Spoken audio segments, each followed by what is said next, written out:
En Normandie, Breteuil-sur-Iton est un petit village à première vue paisible. Pourtant ici se livre depuis plusieurs années une guerre fratricide entre habitants. Pour mettre fin au conflit, Serge, 80 ans, conciliateur de justice, a été appelé au secours par Olivier, un riverain. Bonjour, Serge Brasseur, conciliateur de justice. Enchanté, merci. Le problème, une invasion de rats. Et l'homme est catégorique, il accuse ses voisins d'en être à l'origine. Un locataire désastreux, qui n'entretient pas, c'est dégueulasse. Aussi dégueulasse comme le propriétaire. Et là, c'est une catastrophe. Je suis sûr que les bestioles, ça doit grouiller. Olivier est très remonté. Vous voyez, ça creuse partout. Là, c'est là-dedans, c'est là qu'il rentre. Pour moi, il rentre là. Hein. La mission de Serge s'annonce compliquée. Il faut entendre les deux parties. Qu'est-ce qu'il va dire? Ah bah lui, il va dire qu'il n'y en a pas. L'autre partie, c'est lui, Fabrice, le voisin d'Olivier. Il livre une toute autre version. Comment ça se fait que vous mettiez plus de pain, tout le pain que vous mettez sur la dalle là, depuis des mois et des mois là? Parce que j'en ai plus place. Parce que ça rattire les rats, ça, monsieur? Aussi avec ça qui rattire les rats. Non mais attendez, monsieur, le pain nuit et jour comme ça là, que vous mettez là pour les canards. Et puis le pain dur, tu ramènes du boulot que tu laisses dehors et puis que ça. Je ramène du boulot, mais ça fait 8 mois que je suis en arrêt de travail, monsieur. C'est ce que j'ai dit, ouais. Les deux hommes se renvoient la balle, tandis qu'une voisine vient s'en mêler pour reprocher à Olivier un comportement déplacé. Et ça continue encore. Et il s'amuse à baisser, il est torse nu, il s'amuse à baisser le slip, il m'invite à boire un café. J'ai 80 ans, monsieur. La situation dérape. Le scénario se retourne maintenant contre Olivier, le plaignant. Alors de me traiter de faire le cochon quand je passe, de faire la cochonne. Et ben, j'ai le droit, non? Ça, voilà, c'est pour moi. C'est pour vous là-bas. Et ce n'est pas tout. Nouveau rebondissement, Olivier est à présent accusé d'empêcher ses voisins de pouvoir se garer dans la rue. Ah, je peux même pas me garer devant chez moi parce que vous donnez l'autorisation à madame de mettre sa voiture là. Je peux même pas déposer mes courses. Ben non, parce que moi j'ai autorisé à ma voisine parce qu'elle est âgée, elle a mal à ses jambes. C'est quoi que tu racontes sur ma mère là? Non, je te jure, ta mère m'a dit mercredi dernier. T'énerve pas. Après 15 minutes de dispute, Serge, le conciliateur, doit intervenir pour clore le conflit. Olivier, j'ai parlé d'armistice tout à l'heure. L'armistice, c'est pas la fin de la guerre, mais je souhaite que cette guerre de voisins, on en termine. Dans quelques jours, il tentera de mettre fin à la guerre du village avec une réunion qui promet déjà d'être mouvementée. C'est l'ultime étape avant le procès, la conciliation. Depuis 1978, ils sont mandatés par le ministère de la Justice pour régler les litiges inférieurs à 5 000 €. Moi, tout ce que je veux, c'est qu'on élague au moins les arbres. Le but, désengorger les tribunaux. Tu vas entuber. Non mais attendez madame. Guerre de voisinage ou encore conflits commerciaux, chaque année, près de 230 000 Français font appel aux conciliateurs. Ça a été très dur de réaliser que je m'étais fait arnaquer. Des hommes et des femmes souvent retraités qui consacrent bénévolement leur temps au service de l'État. S'il y a des insultes, j'arrête. Ok. Rencontre avec ces justiciers du quotidien.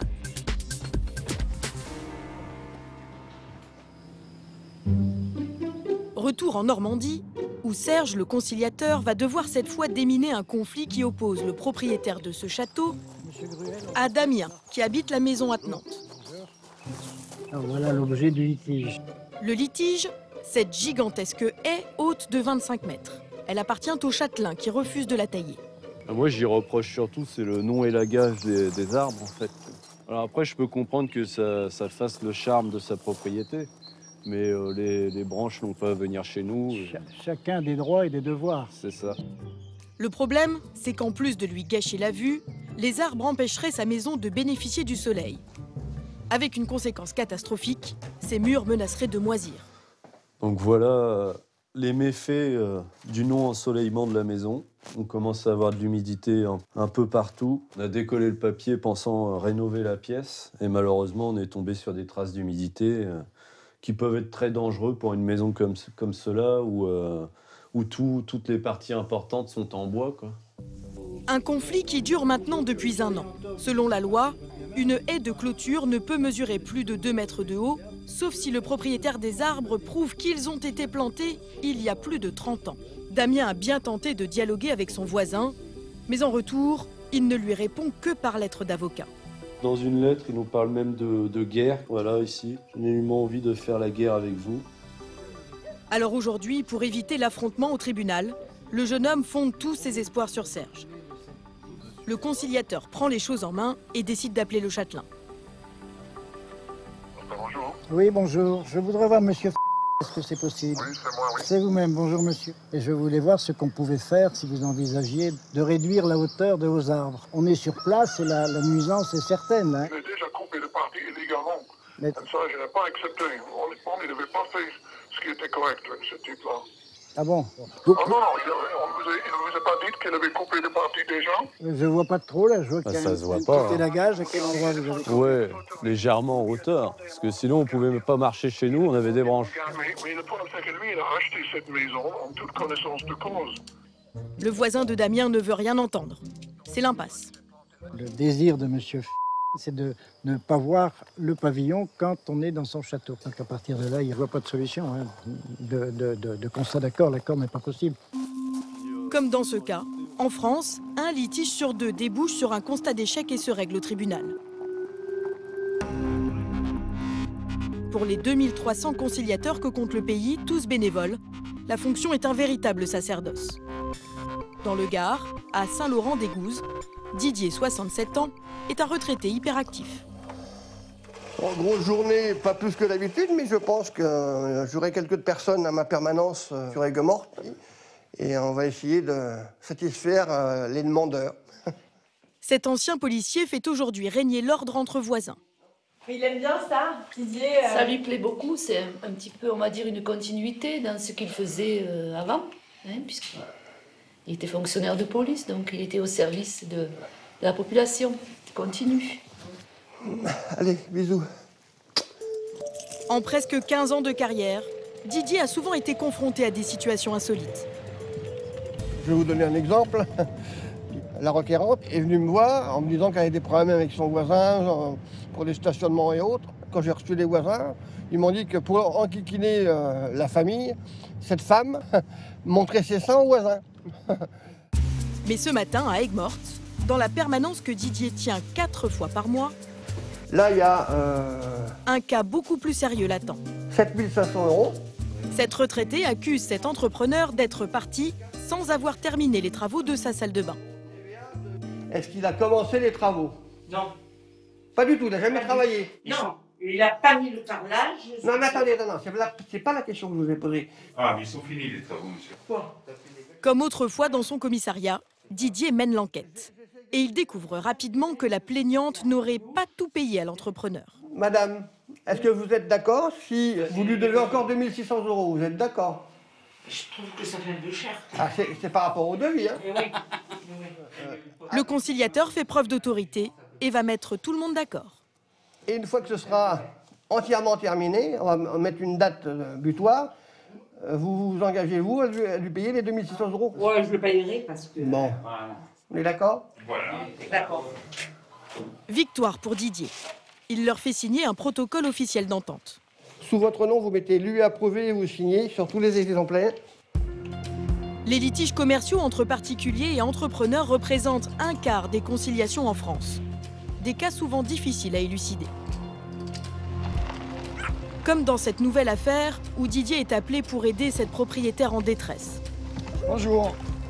Aude vit un cauchemar depuis qu'elle a fait réparer le toit de sa maison par une entreprise il y a 2 ans.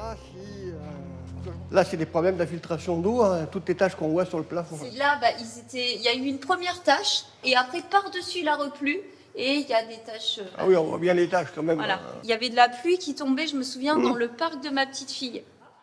D'après la jeune femme, les tuiles de son toit auraient été mal posées. Ça a été très dur, très dur de réaliser que je m'étais fait arnaquer. Ça a été un gros coup et maintenant, je dois avancer avec les faits et la réalité. Une question, est-ce que l'entrepreneur avait une décennale? Eh bien, il a prétendu que oui. Donc je lui ai fait... Problème, l'ancien policier est loin d'être un expert en litiges commerciaux. 64. Comme tous les conciliateurs, il n'a suivi qu'une seule journée de formation au droit des affaires. Alors il compte sur son flair pour éclaircir le mystère. Allô? Monsieur... Oui. Oui, bonjour monsieur. Je suis en ce moment là où vous avez fait une toiture où il y a quelques petits soucis.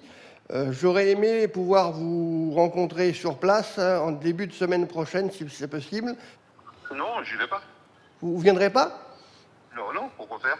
Eh ben, pour essayer de trouver une entente. Il n'y a pas d'entente à trouver. On n'est pas les derniers à remonter dessus. Mais Didier n'a pas le pouvoir de le convoquer. Il peut seulement l'inviter à une conciliation. Bah écoutez, est-ce que ça vous ennuie de venir mardi matin sur place de façon... Non, je viens pas, c'est pas la peine. Et puis la société, elle n'existe plus, monsieur. Après, ça dépendra évidemment du tribunal judiciaire ou du tribunal de grande instance. Oui, ben ils font bien ce qu'ils veulent. Allez, au revoir.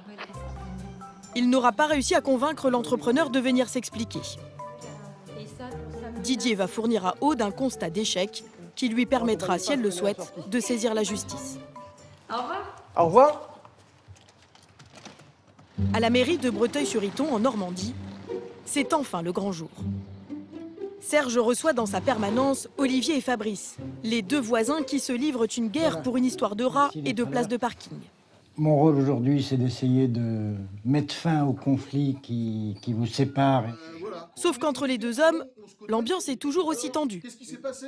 Donc les grosses vaches, gros porcs, je pense que on va arrêter là. Deux déjà, c'est bien. Oui, si vous le dites, oui. Moi, je vous ai jamais traité comme ça, monsieur Lédé. Ah bon? Non, jamais je vous ai traité. Je vais crever, je suis un enculé. Non, allez, pas inventer.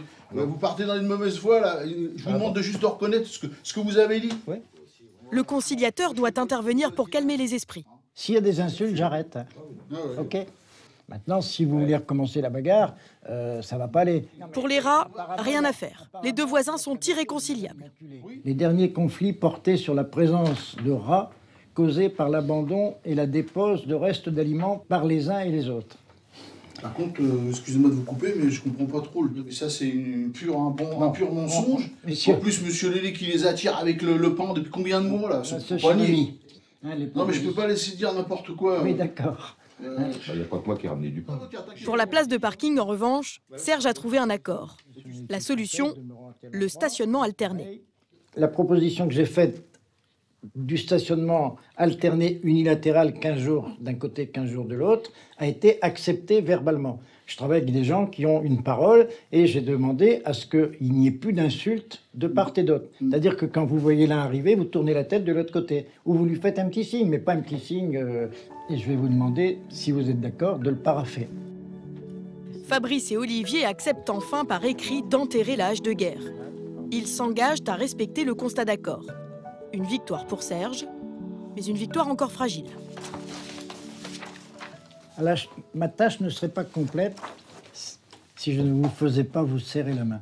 Non, mais il y a eu trop de mots, il y a eu trop de choses entendues, donc je ne peux pas. Bon. Oui, tout ce que j'ai entendu, vol de machine. Allez, on arrête, on va pas recommencer. Pour moi, affaire terminée. La conciliation aura finalement permis de régler le conflit de stationnement sans passer par le tribunal. Soulagement pour Serge, qui après 5 ans de bénévolat et 600 affaires traitées, prendra enfin sa retraite en septembre prochain.